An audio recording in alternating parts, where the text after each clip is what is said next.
नमस्कार दोस्तों, चलिए जानते हैं देश दुनिया की खास खबर। यदि चैनल पर नए हैं तो चैनल सब्सक्राइब कर दे।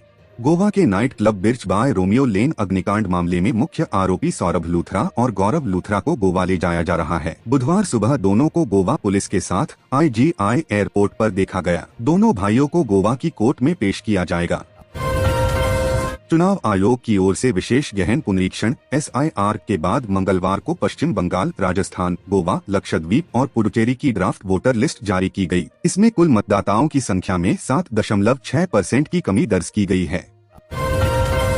World football star Lionel Messi ने भारत के दौरे के दौरान अनंत अंबानी के वाइल्ड लाइफ रेस्क्यू और संरक्षण केंद्र वंतारा का भी दौरा किया। इसकी तस्वीरें बुधवार रात जारी की गईं। यहां मेसी ने अनंत और उनकी पत्नी राधिका के साथ आरती की, भगवान की मूर्ति के सामने माथा टेका।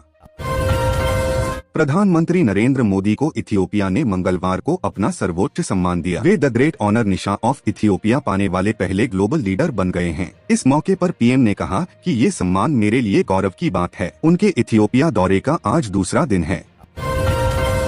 उत्तर और मध्य भारत के राज्यों में भीषण सर्दी पड़ रही है। मध्य प्रदेश और राजस्थान में शीतलहर जैसे हालात है। दोनों राज्यों के 19 से 19 शहरों में मंगलवार को तापमान 10 डिग्री सेल्सियस से कम रिकॉर्ड हुआ। राजस्थान के गंगानगर और हनुमानगढ़ समेत कई जिलों में मंगलवार सुबह कोहरा छाया रहा।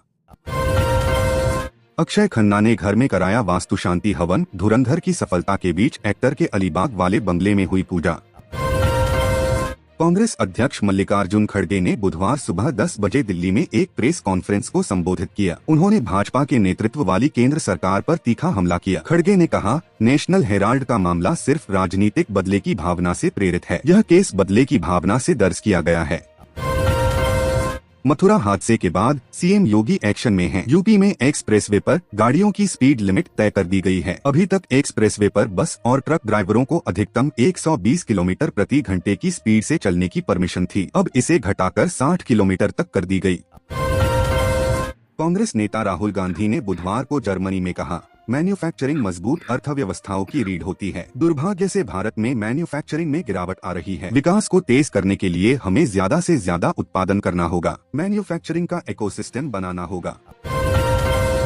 दिल्ली में जानलेवा प्रदूषण के चलते भाजपा सरकार ने बुधवार को सभी सरकारी और प्राइवेट दफ्तरों में 50% कर्मचारियों के लिए वर्क फ्रॉम होम नियम लागू कर दिया है। यानी अब सभी दफ्तरों में सिर्फ आधे कर्मचारी जाएंगे, आधे कर्मचारी घर से काम करेंगे।